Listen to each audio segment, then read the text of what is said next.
Pernyataan menarik dari Mas Adi tadi untuk zakon kabinet ini yang tidak punya kepentingan atau yang tidak ada kontribusi minggir dulu katanya. Bang Daniel untuk menyikapi hal ini seperti apa kemudian nanti proporsionalnya atau proporsinya akan seperti apa? Berapa persen persentasenya untuk benar-benar ahli dengan yang ahli dari partai politik lah kalau bisa dibilang seperti itu.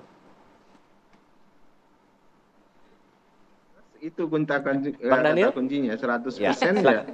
Pak Prabowo menginginkan zakon gitu ahli.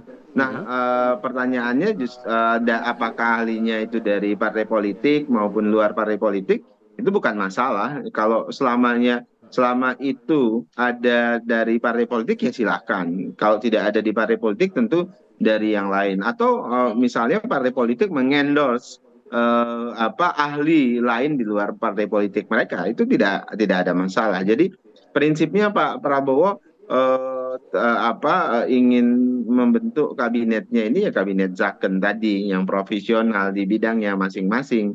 Nah, kalau kemudian yang selalu diperdebatkan misalnya apakah dari partai politik dan luar partai politik, ini kan seolah-olah membangun stigma kalau dari partai politik itu nggak ada yang ahli gitu loh.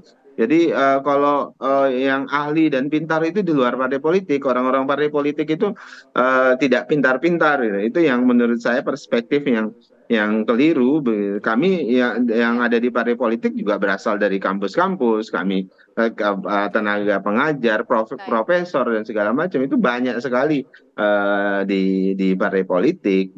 Artinya kami memilih perjuangan misalnya di partai politik sebagai jalan ninja profesionalisme kami, kira-kira begitu.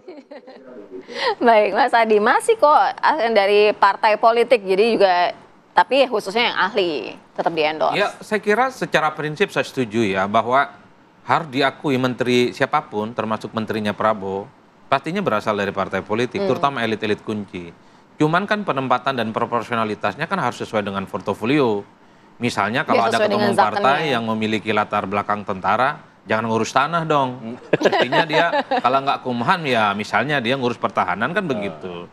Kalaupun toh menteri dari partai politik itu misalnya soal pendidikan, jangan tukang bisnis dong. Tapi dia profesor dan doktor yang saya kira pengalaman pendidikannya jauh panjang. Kan begitu jalan ceritanya. Saya kira banyak orang pintar dan orang hebat kok di partai, cuman memang penempatannya. Karena ini soal bagaimana membuat komposisi menteri itu kan tidak sesuai dengan apa yang kita diharapkan. Oleh karena itu, jadi zakon kabinet itu bisa dimulai dengan menteri-menteri yang disodorkan oleh partai dan ditempatkan pada sesuai dengan porsinya. Itu aja dulu, baru bicara yang lain. Jadi sesuai dengan zakonnya itu ya? Sesuai dengan zakonnya. Ada yang misalnya ahli lingkungan, tapi dia ngurus energi. Ada juga yang jurusan ilmu sosial, tapi ngurus investasi. Nggak nyambung, Pak. Jadi yang bekerja itu staf ahlinya. Jadi ini bukan zakon. Yang zakon itu staf ahlinya. Baik, semoga ini harapannya bisa didengar Pak Prabowo Subianto untuk kedepannya menentukan siapa-siapa yang akan menjadi menteri-menteri di kabinetnya. Terima kasih Bang Daniel ya. Terima kasih Bang Daniel, terima kasih Mas Adi, terima kasih.